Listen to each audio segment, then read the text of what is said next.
These stairs behind me in my 1857 Philadelphia row home are actually illegal. Let me explain. This is a Philadelphia Trinity, a housing type commonly built in the 17 and 1800s. When we look inside, we can see these stacked, narrow winder stairs that enable circulation to each level while taking up minimal space. My 1857 home is similar to a Trinity, but with this addition to the back that seems to be original to the house. The weird thing is, my stairs weren't stacked, rather offset. The winder stair on the first floor at some point had been straightened out to be a little closer to a normal stair. The stairway used to wrap around to right here, and there's evidence of that on the floor, and that's why I have to have this column right next to my stairs, which is a little bit weird compared to most Philadelphia row home layouts. The problem is, building codes have changed a lot in the past 150 years, and you couldn't build stairs like this today. Modern codes require a maximum riser height of 7 3/4 inch and a minimum run depth of 10 inches. There's also very specific rules to build winder stairs like these today, and this old staircase breaks all of them.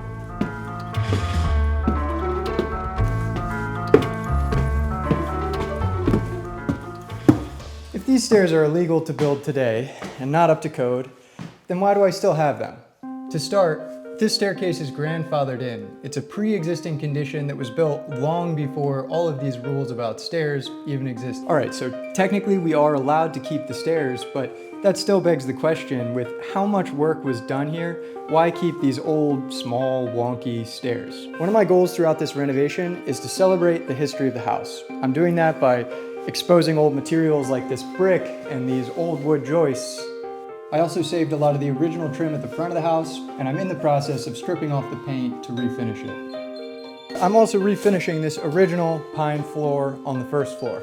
And finally, I'm saving these old stairs to celebrate the history of the house because there's just something novel about walking the same steps that a family did back in the 1800s. Reason number 2 to save these old stairs is, well, the reason they were built in the first place, to save space. The final reason to keep these old stairs is because this shifted stair layout enabled one of my favorite design features of the whole house.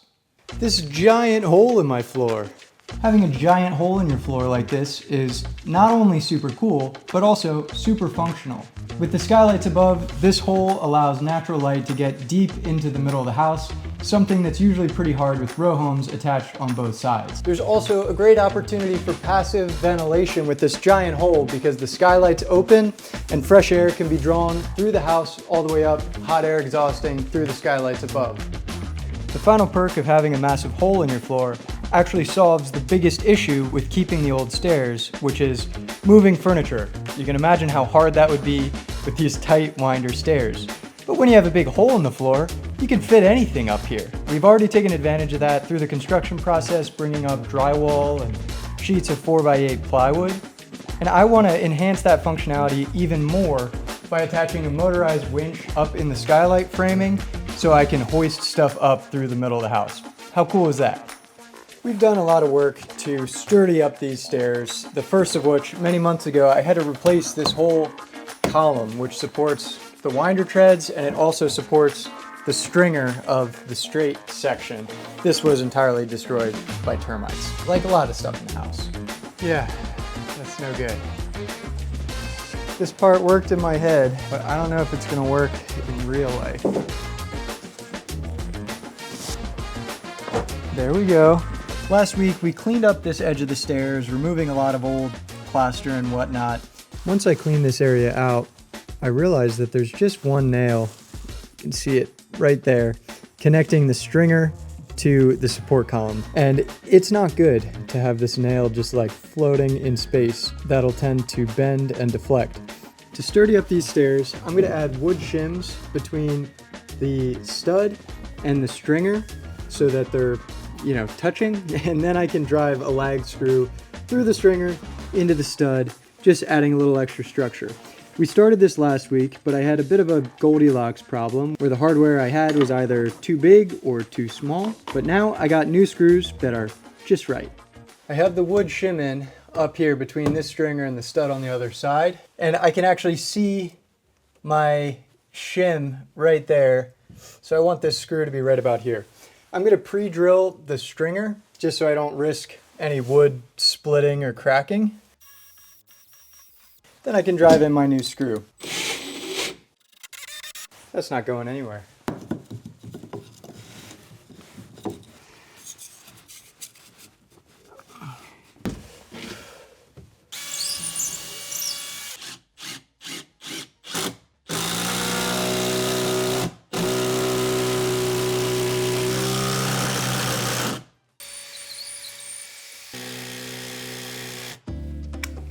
We got all those screws in. The next step, I need to cut this wood down a little further so that it's sitting underneath this trim, because I'm gonna have a board sitting on top of this, and this is in the way.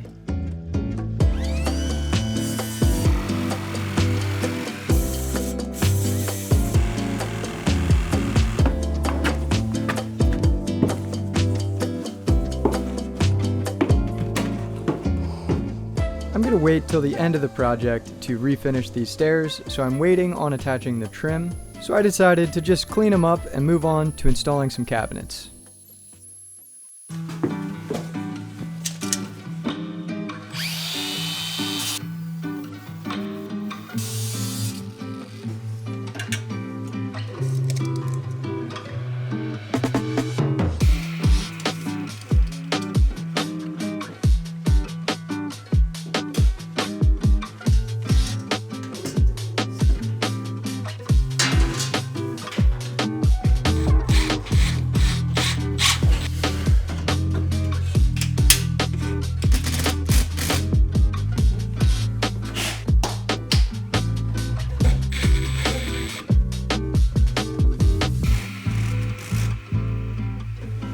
Last week we got this sink cabinet set, but I realized it was not quite centered with the window, and to scooch it over I had to widen the hole that we had already drilled for the waistline. It was not a big deal, got it done, shifted it over, all is right with the world.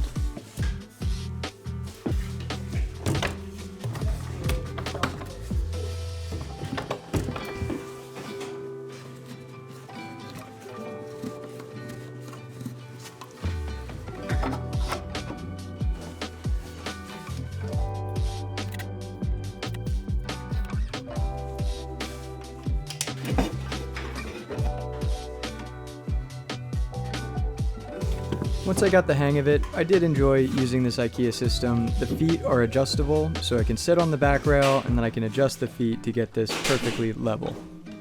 Honestly, the hardest part of this process was in the planning. There were a lot of things to consider. The floor dropped about 1.5 inches over the run of the cabinets, and I want to get the upper cabinets exactly 24 inches above the top of the countertop, so I have to think about the size of the counter and just a lot of things to think about through the install.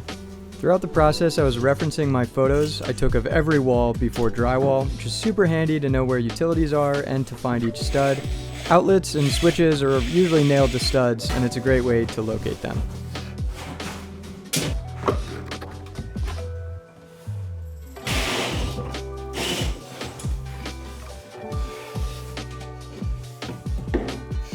And as usual, being the general contractor and also trying to do work like install this kitchen can be tricky because I'm answering questions from the electricians, installing the lights on the first floor, and this guy's from Philadelphia Gas Works.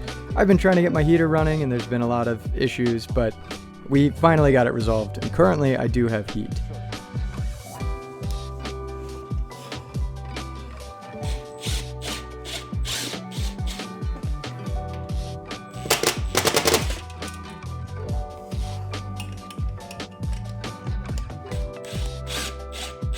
Where are my studs? Where are my studs? Like, I'm measuring from this outlet, and I know this is mounted to a stud that comes up right here, and it should be right here.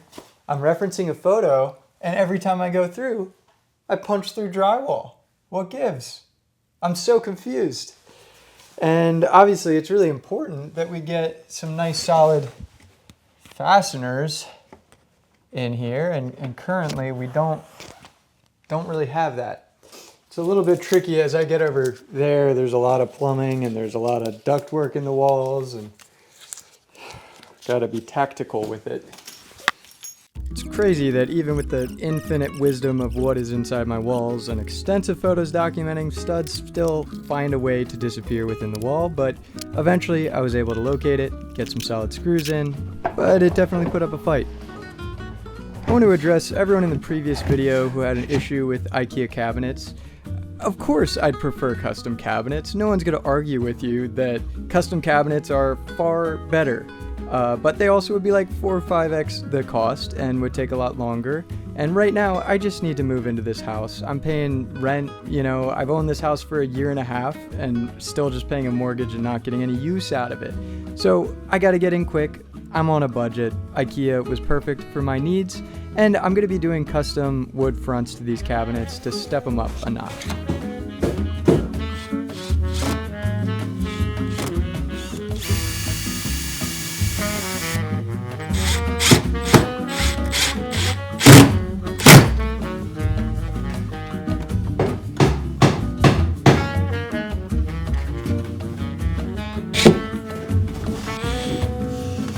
I was kind of racing to get these upper cabinets installed because the electricians needed to know their locations to center the lights directly in front of them. But now they're up and we're getting lights. Worked my way all the way down the kitchen, starting at the window because that's the most important thing to get aligned, and made it all the way to this tall cabinet which has a range of issues.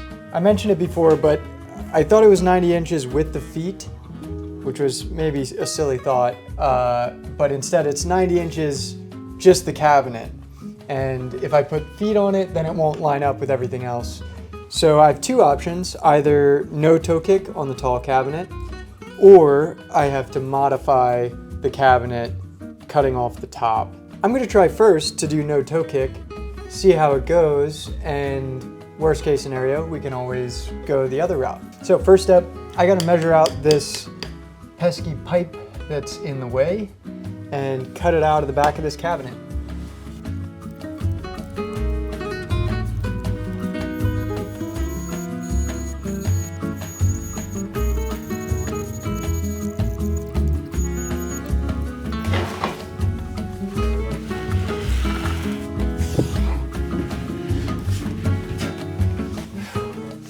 Like a glove. This year has been one of the most physically demanding years of my life renovating this house, and it's never been more important to stay hydrated. That's why I'm excited to talk about today's sponsor, WaterDrop. This is their WD-A2 countertop reverse osmosis system. With its 5-stage filter, you can have the peace of mind knowing that 99.99% of harmful substances that may be present in your water have no chance of making it through to your drinking water. With winter here in full force, I'm a big fan of hot beverages. Before, I used to just microwave my water, which just feels wrong. With the WD-A2, I now have access to hot and cold filtered water in just 3 seconds. The machine also features a water pitcher that'll automatically refill, so filling up a big glass of water or a reusable water bottle, it's gonna take no time at all. I've lived in this small apartment kitchen for the past 9 years, and also the new house doesn't have a ton of counter space, so I appreciate the compact design of this unit. If you want to save even more counter space, WaterDrop has great built-in water filtration options to upgrade your kitchen. This Christmas, give what really matters, a clean, safe WaterDrop filter for the ones you love. Use my link in the description to check out more about the product. Thanks again to WaterDrop for sponsoring this week's video. All right, I've been indecisive about how I want to do this. It's tricky to get the rail on the left side. I was thinking I would figure something else out, but the more I thought about it, the more it's just easy to do it how it's supposed to be done. So we're gonna pull this back out, add one more rail, and then try to get this cabinet up.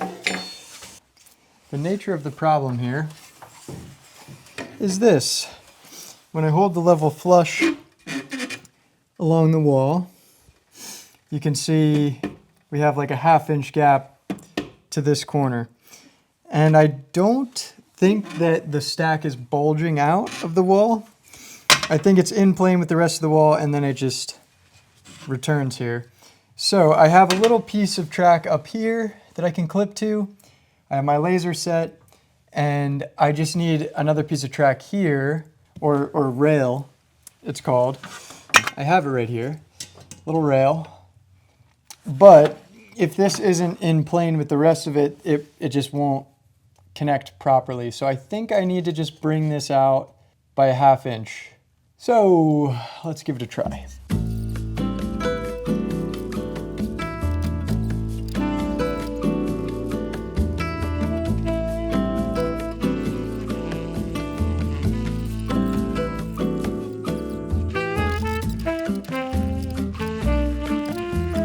Ready for an attempt.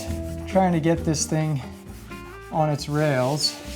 I think it needs to go up like only a 1/4 inch. There's gonna be a tiny gap at the bottom that I'm gonna need to shim.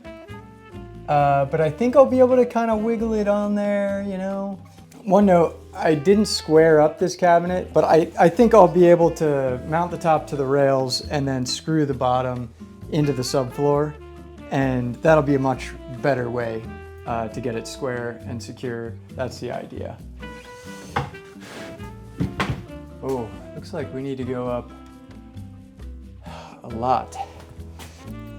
All right, this was a long process. I was stubborn and I just wanted to be able to do this alone, which required a lot of kind of MacGyvering, using leverage, using shims, a lot of different techniques. I had a lot of fun doing it, kind of like a puzzle to be solved. Happy to report I did get it up onto the rails. Sorry to report I did also have to take it back off because I did some things wrong, but that's okay. It's all a learning process. Here you can see I had to cut more out of the cabinet because it wasn't fitting right. It's a whole thing.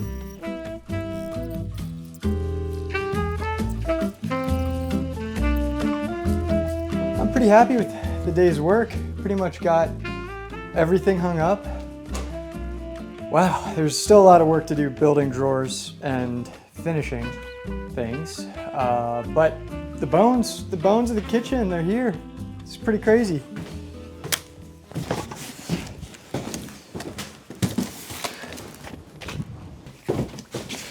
See you, man. Appreciate it. Good news. I got my toilets from Kohler.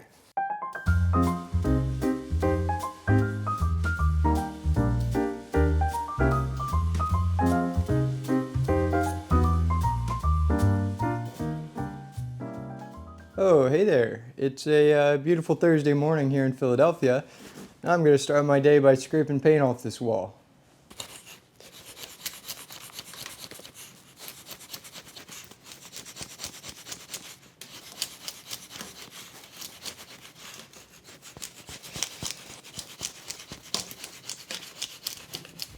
This right here is a mass masonry wall, meaning it's structural masonry, 2 widths of brick, that means just 2 bricks thick, and then there's plaster on the interior side.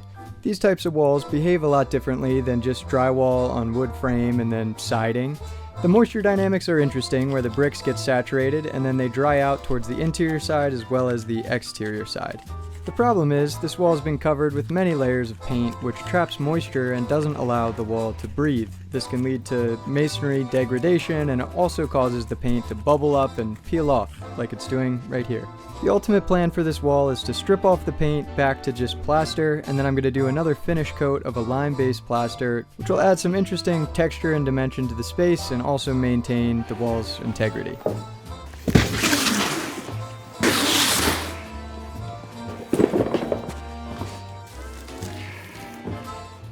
In this clip, you can see me researching my way out of this problem, seeing if I can maybe leave a little bit of the paint on the wall.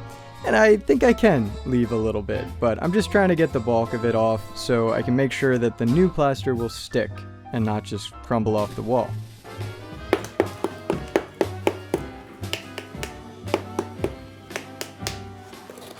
I really love the tap test for testing your plaster. You can really hear the difference when plaster isn't attached right. That hollow sound means it's just lost its bond to the brick, so I decided to chip off any plaster that was missing because I'm going back and adding plaster anyway, so might as well get it right.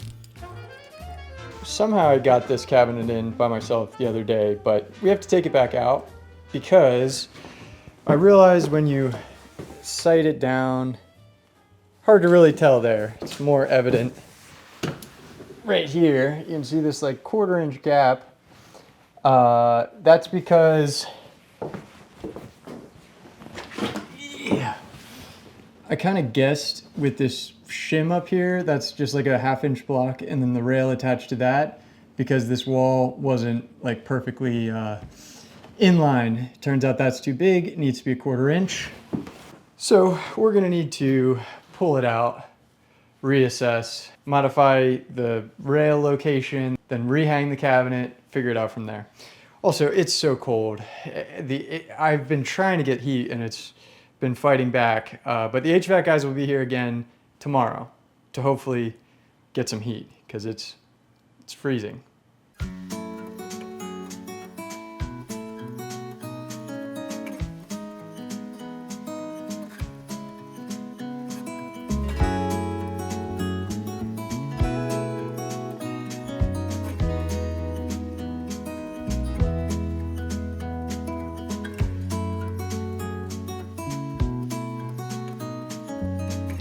Shout out to David. He's a subscriber like yourself, hopefully. If you're not subscribed, you should. He was like an hour drive away and wanted to come help out, and I could use an extra set of hands. Also a car, which I usually don't have. We got sand. That's for this plaster wall that I've been chipping away at.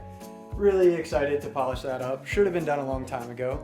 And we also got this big cabinet installed. So there's the IKEA rail up at the top, but of course you can't rely on that for this big of a cabinet to just hang. So we also shimmed each corner. Wait. Okay, I thought we shimmed that corner, but we didn't shim that corner. I'm gonna do that right now. We shimmed this corner, and there's screws and shims to take that load. There's shims in the back. I also added that lumber back there with pocket screws to attach to the cabinet, and then that's screwed into the wall. So all these things together, those screws screwed into that cabinet up there, the clips, the shims, it all just locks this in place, because we put so much work into getting it plumb that I don't want to load it up with stuff and then have it move around or shake or whatever. I'm really happy with that. Also, the electricians were here. We got these over cabinet lights. I really love these. I like these more than I thought I would. I've had this big fridge taking up space in the house for too long. It came with the house, and at one point I thought I was going to try to save money and just use this fridge, but I've come to my senses on that. I'll buy a new fridge, and I don't know, I thought I'd use it during construction. I haven't really. But we can put it where the fridge is supposed to go in the kitchen, just to get, a sense of it, and also get this thing out of the way.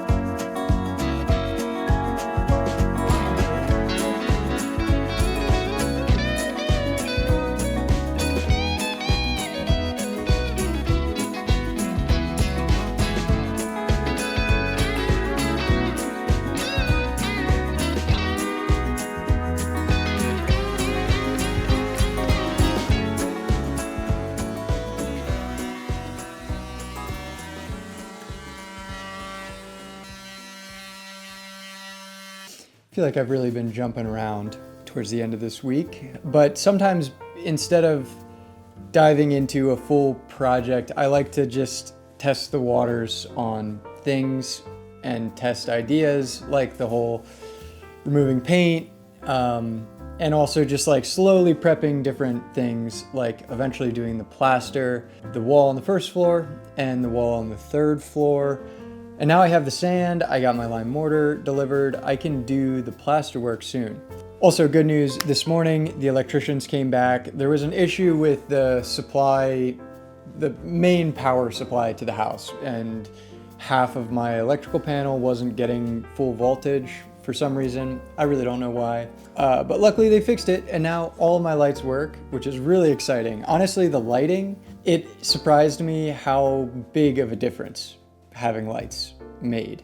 It's kind of like the adage, shine new light on the subject, and it's very true. Seeing the house in new light that you can see beautifully behind me just makes it feel so much more complete. Super exciting. So news, we got doors coming next Friday. Be able to hang those. I'm still trying to decide what type of trim I want, and potentially if I want to have someone else come and install a lot of that, because I got my hands full. There's so many little things to do, and if I do them all, it could take another 4 or 5 months.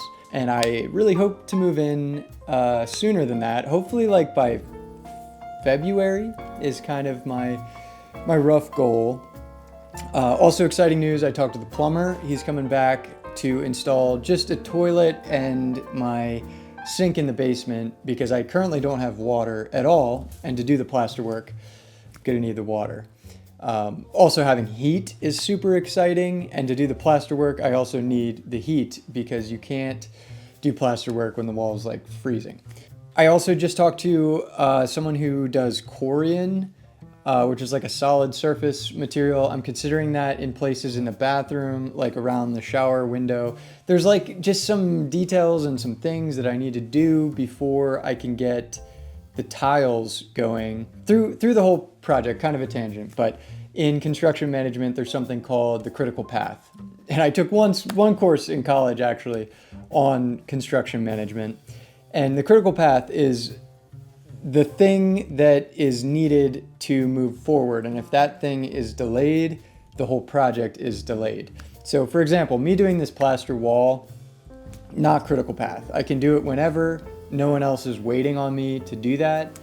On the other hand, doing the paint was a very big critical path item because I had to paint before the electricians came back to do the lights and the HVAC came back to finish everything they had to do up. So I'm always thinking in that kind of context. And at this point, now that the kitchen is decently built out, it's built out enough, honestly, to get a countertop and to get the sink installed, which is going to be a big step. But right now, I think the bathrooms are the furthest behind. So I'm going to need to dedicate some effort to those, hopefully next week. It's pretty crazy. Finally seeing a little bit of the light at the end of the tunnel, especially since the lights and the heat. It's like I can start spending some time here. Real quick, before we wrap it up, I want to show you the lights on the 3rd floor, and they're pretty cool. It's Friday, so I'm heading out a little early, so it's not dark, unfortunately, to show off the lights, but wow, check it out. I'm honestly so happy with how these look. It's kind of somewhat of an unusual use of track lighting. Usually it's on the ceiling, but putting it on a wall is not unheard of. Putting it on a beam, I'm sure people do it, and I think it's super cool. And these lights can slide anywhere on the beam, so it's super flexible. They can point, up if I want to just like wash light onto the ceiling, or I could do LED strips on top of the beams. And I think it's really cool how they almost look like they're floating,